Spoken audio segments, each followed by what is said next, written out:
नित्यानंद करी वराभय करी सौंदर्य रत्ना करी निर्धूताखिल घोर पावन करी प्रत्यक्ष माहेश्वरी प्राले याचल वंश पावन करी काशीपुराधीश्वरी भिक्षां देहि कृपावलंबन करी मातान्नपूर्णेश्वरी श्री अन्नपूर्णा मात की जय। काशी विश्वनाथ महादेव की जय। युधिष्ठिर बोल्या, हे देवकी नंदन, राजपाट गुमावी जंगल में रहता हूँ भारे दुख अनुभवू छू। वधारे तो आपने हूँ शू कहूं। हवे क्यारेक दिवसे तो क्यारेक रात्रे, क्यारेक थोड़ू तो क्यारेक वधु, क्यारेक काचू तो क्यारेक पाकू अन्न खावा माटे मळे छे। तो आवी रीते मारू पेट पारका अन्न उपर नबी रह्यु छे। क्यारेक भूख्यो तरस्यो जमीन उपर पड्यो रहूं छू। दुष्ट भाईओए मारू राज्य हरी लीधुं छे। भीमनी हाजरी होवा छतां पण अर्जुननो वियोग सहन करी रह्यो छू। ए कृष्ण, मैं एवा तो कया पाप कर्या छे कि जेनुं मारे आ फळ भोगवવું પડે છે।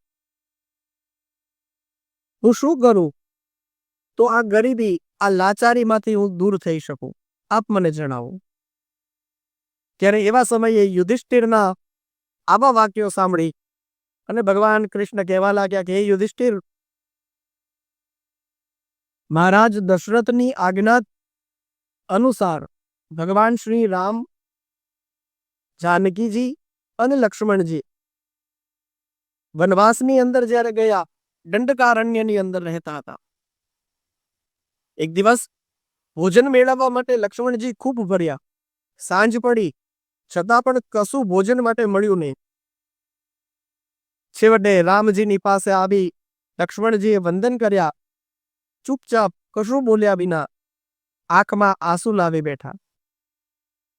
त्यारे रामे प्रेमाळ वाणीथी आश्वासन आपता कह्युं, भाई लक्ष्मण, तू चिंता शा माटे करे छे? दरेक लोको आ जगतनी अंदर पोताना नसीबथी मेळवी अने खाता होय छे। माणसे पूर्व जन्ममां कंईक आप्युं होय ते ज लोको आ जन्ममां मेळवे छे। जे लोकोए कशुं आप्युं नथी ए लोको फळद्रुप पृथ्वी उपर वसवा छतां पण अन्ननी आशाए आपणी माफक दुखी थाय छे। रामजी ज्यारे लक्ष्मणजीने आम सांत्वना आपी रह्या हता त्यारे अगस्त्य मुनि फरता फरता दंडक वननी अंदर आव्या। अगस्त्य मुनिने जोई अने रामजी ऊभा थई गया छे, प्रणाम कर्या छे, बेसवा माटे आसन आप्युं छे। आसन उपर बिराजेला अगस्त्य मुनिने कहेवा लाग्या, हे भगवान। रामजी कहे छे, हे भगवान, लक्ष्मणने आजे क्यांयथी भोजन प्राप्त थयुं नथी अने तेथी ए भारे व्याकुळ छे। आ बाबते हूँ आपने पूछवा मांगू छूं। रामजीना आवा वचनो सांभळीने अगस्त्यजी बोल्या छे, हे रघुनंदन राम, सांभळो। आ संसाરના દુઃખોમાંથી તારનારી વિશ્વેશ્વરી મહાદેવની પ્રિય એવી વારાણસી નગરી, એ વારાણસી નગરીની અંદર દેવદત્ત અને ધનંજય નામના બે ભાઈઓ રહેતા હતા। એમાં જે દેવદત્ત હતો એ ખૂબ સુખી હતો અને ધનંજય ખૂબ દુખી હતો। ધનંજય ગરીબ હતો। તેને પોતાના કુટુંબનું ભરણ પોષણ કરવાની ભારે ચિંતા રહેતી। એ સતત ચિંતા કરતો રહેતો અને મનની અંદર વિચાર કરતો રહેતો કે મેં એવા તો ક્યાં પાપ કર્યા છે કે જેના કારણે મને અને મારા આખાય કુટુંબને ભોજન માટે આટલું તડપવું પડે છે। ભૂખથી ટળવળતા મારા બાળકોને જોઈ અને મારું હૈયું ફાટી જાય છે. બીજા બાળકોની પાસે ખાવાની ચીજ જુએ એટલે બાળકો નાના છે, એ ભોજનની વસ્તુઓ લાવી આપવાની જીદ કરે છે. પોતાની માતાની સાડીનો છેડો પકડી પેટ ચોળતા બાળકો ખાવા માટે જ્યારે કકળાટ કરતા હોય છે, ત્યારે મને એમ થાય છે કે ધરતી માર્ગ આપે તો હું અંદર સમાઈ જાઉં. મેં એવા તો કયા હલકટ કાર્યો કર્યા હશે, એવું કયું પાપ મેં કર્યું હશે કે આવી નઠોર ગરીબાઈ મારા ભાગ્યમાં લખાય? આવી રીતે ધનંજય બહુ વલોપાત, ખૂબ વલોપાત કરતો. પોતે વિદ્વાન હતો, છતાં પણ અન્ન મેળવી શકતો ન હતો. જ્ઞાની હતો, વિદ્વાન હતો, પણ છતાં પણ એ અન્ન મેળવી શકતો ન હતો. તેથી એને વિચાર કર્યો, એક વ્રત લીધું અને કાશીના મણિકર્ણિકા ઘાટ પર ગયો. ગંગામાં સ્નાન કરી વિશ્વેશ્વર મહાદેવને નમસ્કાર કર્યા, સાથે દેવી પાર્વતીનું મનમાં રટન કરતો ત્યાં જ ઘાટ ઉપર એ સૂઈ ગયો છે. રાત્રે જ્યારે એ સૂઈ ગયો છે, એને નિંદ્રા આવી ગઈ છે. એવા સમયે નિંદ્રામાં એને એક સ્વપ્ન આવ્યું. સ્વપ્નની અંદર એક જટાધારી બ્રાહ્મણે આવી અને ધનંજયને કહ્યું કે એક સમયે કાંચી નામના નગરમાં શત્રુમર્દન નામના રાજકુમાર રહેતા હતા. તેને હેરંબ નામનો એક મિત્ર હતો. એક વખત રાજકુમાર શત્રુમર્દન અને હેરંબ બંને જણા જંગલની અંદર શિકાર કરવા માટે ગયા. બહુ બધા પ્રાણીઓનો શિકાર કર્યો છે, ખુશ થયા છે. રાજકુમાર જંગલની અંદર વિહાર કરતા હતા, ફરતા હતા, અને એવા સમયે ત્યાં એક કદાવર વરાહ સુવર ઘસી આવ્યો. અને એ વરાહ એટલું કદાવર હતું કે એને રાજકુમારના સૈનિકોને, પ્રાણીઓને હેરાન પરેશાન કરી મૂક્યા. હાહાકાર મચી ગયો અને આ કોલાહલ સાંભળતા જ રાજકુમાર ત્યાં દોડી આવ્યા છે મદદ માટે. બાણથી વરાહને ઘાયલ કર્યો, પણ ઘાયલ થયેલું વરાહ ભાગ્યું. રાજકુમાર અને એમના મિત્ર હેરંબ તીરની વર્ષા કરી અને વરાહને ખતમ કર્યું. પણ પરિશ્રમ એટલો બધો પડ્યો કે બંને જણા ખૂબ થાકી ગયા. ભૂખ તરસથી વ્યાકુળ બની ગયા. વિચાર કરે છે, આ જંગલની અંદર આપણને ભોજન ક્યાં મળશે? અને એવા સમયે સમિધ લેવા માટે નીકળેલા એક મુનિ એમને મળી ગયા. મુનિ મહારાજ બંનેને પોતાના આશ્રમની અંદર લઈ ગયા. તેમને ખાવા માટે સામો આપ્યો. રાજકુમારે તો ખૂબ આનંદપૂર્વક એ પવિત્ર અન્નને આરોગ્યું.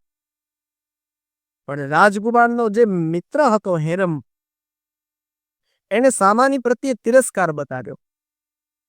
થોડો ખાધો અને બાકીનો ફેંકી દીધો. હવે રાજકુમારે પોતાના મિત્રનું આવું વર્તન જોયું, એને ગમ્યું નહીં.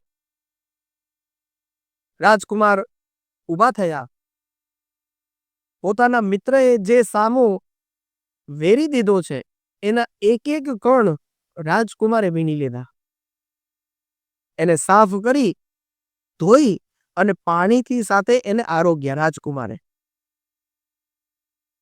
અને ત્યારબાદ બંને મિત્રો પોતાના નગરની અંદર પાછા ફર્યા.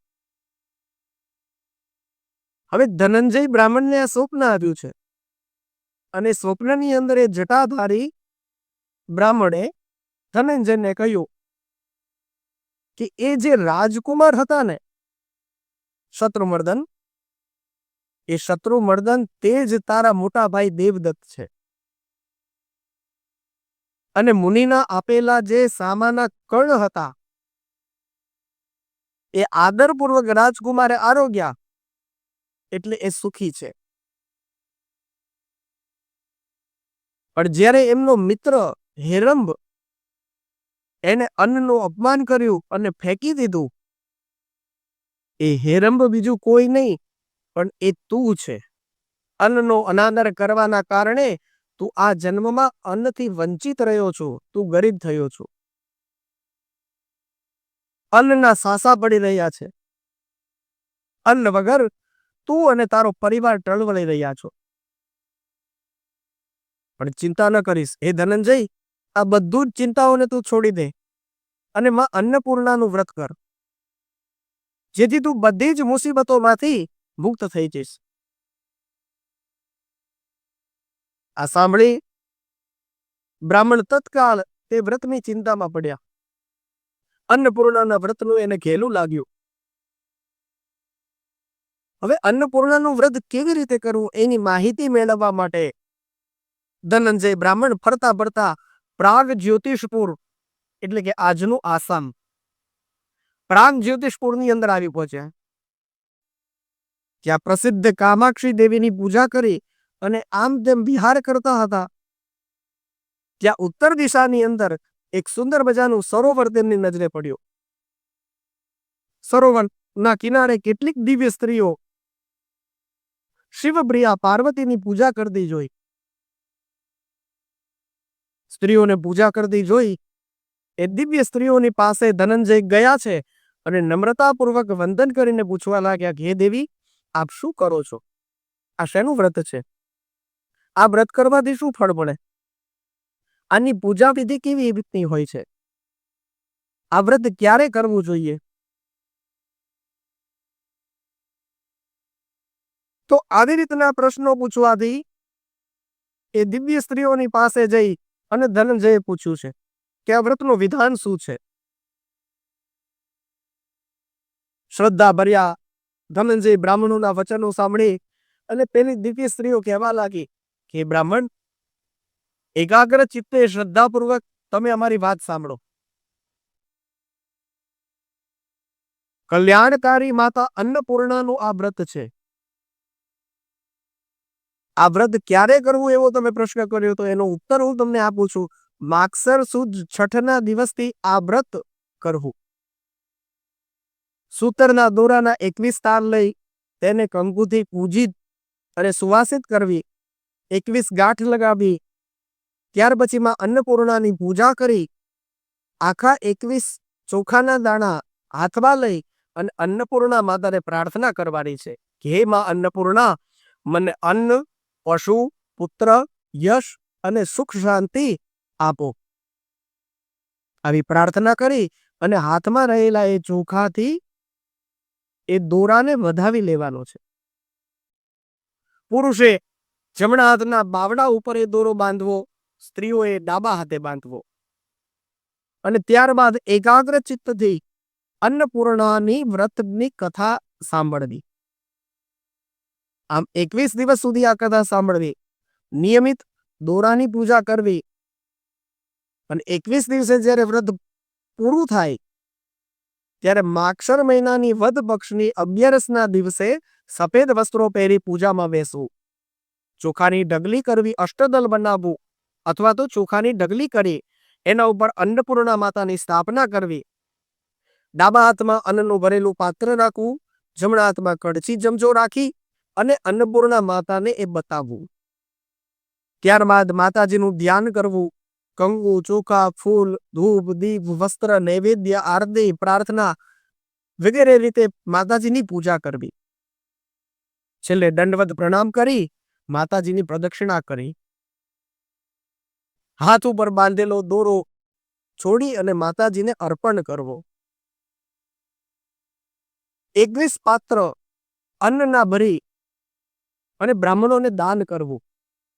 સૌભાગ્યવતી સ્ત્રીને ભોજન કરાવવું, પોતે પણ ભોજન કરવું, પણ એ છેલ્લા દિવસે મીઠા વગરનું ભોજન કરવાનું, જેમાં મીઠું ન નાખેલું હોવું જોઈએ. આવી રીતે એકાદશીના દિવસે વ્રત પૂરું થયા પછી એકાદશીના માગસર વદ એકાદશીના દિવસે ઉદ્યાપન ઉજવણું આવી રીતે કરી અને પછીના દિવસે વિસર્જન કરવું. જેના ઉપર માતાજીની સ્થાપના કરેલી છે ચોખાની ઢગલીઓ, એ તમે તમારા ભોજન માટે પણ ઉપયોગમાં લઈ શકો અથવા તો પક્ષીને ચણ નાખવા માટે પણ લઈ શકો છો. આમ તો 21 વર્ષ સુધી આ અન્નપૂર્ણા માતાનું વ્રત કરવું જોઈએ. 21 વર્ષ કોઈ વ્યક્તિ વ્રત કરે તો એને 21 વર્ષ પૂરા થયા પછી ફરીથી વ્રતનો ઉદ્યાપન વિધિ કરવી. જેવી રીતે પહેલા વર્ષે કર્યું હોય એવી જ રીતે 21 પાત્રો અન્નથી ભરી વસ્ત્રથી ઢાંકેલી છાબડીઓ તૈયાર કરી અને પાત્રની સાથે છાબડીઓનું દાન બ્રાહ્મણોને કરવું. હે બ્રાહ્મણ, સ્ત્રીઓ કહે છે ધનંજયને, હે બ્રાહ્મણ, સર્વ સુખ સંપત્તિ આપનારું આ વ્રત અમે તને વિસ્તારપૂર્વક કહ્યું છે, તું વહેલી તકે કરજે. આ સાંભળી હર્ષ વિભોર બનેલો બ્રાહ્મણ એ દિવ્ય સ્ત્રીઓને નમસ્કાર કરી કાશીનગરની અંદર પરત આવ્યા છે. વિધિપૂર્વક એને વ્રત કર્યું અને પરિણામે પ્રતિદિન એની સમૃદ્ધિમાં વધારો થવા લાગ્યો. 1 વર્ષની અંદર તો એની સંપત્તિ કુબેરના ભંડાર જેવી બની ગઈ. પછી તે યુવાન બ્રાહ્મણે બીજા લગ્ન કર્યા. એક વિશાળ મકાન બનાવ્યું છે અને પોતાની નવોઢા પત્નીની સાથે ત્યાં રહેવા લાગ્યો છે. એક દિવસ પોતાની જે પહેલી પત્ની હતી એના ઘરે ધનંજય બ્રાહ્મણ રોકાયો હતો. વ્રતનો દોરો એને પોતાના જમણા હાથે બાંધેલો હતો. હાથ ઉપર બાંધેલો એ દોરો જોઈ અને સ્ત્રીના મનની અંદર જ્યારે પોતાની પહેલી પત્નીના ઘરેથી પોતાની નવી પત્નીના ઘરે આવ્યો તો હાથ ઉપર દોરો બાંધેલો જોઈને જે નવી પત્ની હતી એને ઈર્ષા અને શંકા ઉત્પન્ન થઈ. એટલે બ્રાહ્મણને ખબર ન પડે એવી રીતે એના હાથ ઉપરથી એ દોરો કાઢી અને અગ્નિમાં બાળીને ભસ્મ કરી નાખ્યો. હવે ધનંજયને તો આ કઈ ખબર નથી. બીજે દિવસે નિયમ પ્રમાણે કથા સાંભળવાનો જ્યારે સમય થયો ત્યારે હાથ ઉપર દોરો ન જોયો એટલે એને ઘરના દરેક વ્યક્તિઓને દોરા બાબતે પૂછ્યું, પણ દરેક લોકો એવું કહ્યું કે અમને કઈ ખબર નથી. એટલે ધનંજય બ્રાહ્મણે બીજો દોરો બનાવ્યો અને હાથ ઉપર બાંધ્યો અને બસ ત્યારથી જ ધનંજય બ્રાહ્મણની સંપત્તિ ધીમે ધીમે ધીમે કરીને ઓછી થવા લાગી. 1 વર્ષ પૂરું થતા સુધીમાં તો એ બ્રાહ્મણ હતો એવો ને એવો ગરીબ બની ગયો. ભિક્ષા મળવી પણ મુશ્કેલ બની ગઈ. ચિંતાતુર બનીને કહેવા લાગ્યું, જ્યારથી મારો દોરો ખોવાયો છે ત્યારથી મારી દુર્દશા શરૂ થઈ છે. દેવીનું વ્રત કરવા, માં અન્નપૂર્ણાનું વ્રત કરવા છતાં પણ મને એનું કશું ફળ દેખાતું નથી. આ મારી સંપત્તિના વિનાશનું કારણ શું હશે? મનમાં વિચાર આવ્યો, લાવ ફરીથી પેલી દિવ્ય સ્ત્રીઓને જઈને મળું, એમને પૂછું. એમ વિચારી બ્રાહ્મણ ફરી પ્રાગ જ્યોતિષપુરની અંદર આવ્યો છે. પણ પહેલાના સમયમાં જે એને જોયું હતું, દિવ્ય સ્ત્રીઓ માં પાર્વતીની પૂજા કરતી હતી, સુંદર સરોવર હતું, એવું કોઈ જ વાતાવરણ એને ત્યાં જોવા મળ્યું નહીં. બ્રાહ્મણ નિરાશ થઈ ગયો, કરે આ શું થયું? અહીંયાનું દ્રશ્ય આખું બદલાઈ ગયેલું છે. બ્રાહ્મણ વિચાર કરે છે કે હવે હું શું કરું. એ વિસ્તારની અંદર આમથી આમ ભટક્યો, થાક્યો, બધું સુમસામ જોયું, થાકી રખડી કંટાળી અને આપઘાત કરવાનો નિર્ણય કર્યો. દૂર એક કૂવો દેખાડો. કૂવામાં જઈ અને બ્રાહ્મણ પડ્યો છે. પડ્યો ખરો, પણ આશ્ચર્યની વાત એવી બની કે પડવા છતાં પણ એને વાગ્યું નહીં. એટલું જ નહીં, પણ એ કૂવાની અંદર પડ્યો તો એની અંદર એને અણધાર્યો એક પ્રકાશ નજરે ચડ્યો. તો એ પ્રકાશના અણસારે અણસારે બ્રાહ્મણ આગળ આગળ જવા લાગ્યો. ત્યાં એને વૃક્ષો લતાઓથી ગુંજતા પ્રદેશ જોયા, કમળથી ભરપૂર પ્રદેશ, હંસ બતકથી શોભતું એક સરોવર જોયું અને જાણે કોઈ સુંદર મજાનું નગર હોય એવું તેને નજરે પડ્યું. બ્રાહ્મણ અંદર પ્રવેશ કર્યો તો અંદર એક મોટો ચોક હતો. તેમાં મંડપ હતો. તેજસ્વી પુરુષો ત્યાં નૃત્ય કરી રહ્યા હતા અને એ તેજસ્વી પુરુષની સાથે બીજા પુરુષો પણ નૃત્ય કરતા હતા. એમની સામે રત્ન જડેલા પલંગમાં માં અન્નપૂર્ણા બિરાજમાન થયેલા હતા. બ્રાહ્મણને આવેલો જોઈ અને સ્ત્રી પહેરેદાર હતી એને અટકાવ્યો, પણ માં અન્નપૂર્ણાની સૂચનાથી પછી ધનંજય બ્રાહ્મણને અંદર લઈ જવામાં આવ્યો. બ્રાહ્મણ તો દેવી માં અન્નપૂર્ણાને જોઈને સ્તબ્ધ થઈ ગયો, કશું બોલી શકતો નથી. પણ માં અન્નપૂર્ણાની એક સખીએ આવી અને બ્રાહ્મણને સાંત્વના આપતા કહ્યું, હે બ્રાહ્મણ, તમે જે દેવી અન્નપૂર્ણાનું વ્રત કરો છો એ સાક્ષાત ત્રિલોક જનની મહેશ્વરીમાં અન્નપૂર્ણા સાક્ષાત સ્વરૂપે તમારી સામે બિરાજ્યા છે. તમે ફરી એમનું વ્રત કરો જેથી પહેલાની માફક સર્વ સંપત્તિ તમે પાછી મેળવી શકશો. કારણ કે બ્રહ્મા જેવા દેવોને પણ દુર્લભ એવા દેવીના પ્રત્યક્ષ દર્શન તમે કર્યા છે. તો તમે ફરીથી માં અન્નપૂર્ણાનું વ્રત કરો, તમારી સમૃદ્ધિ પાછી હતી ને એવી તમને પ્રાપ્ત થઈ જશે.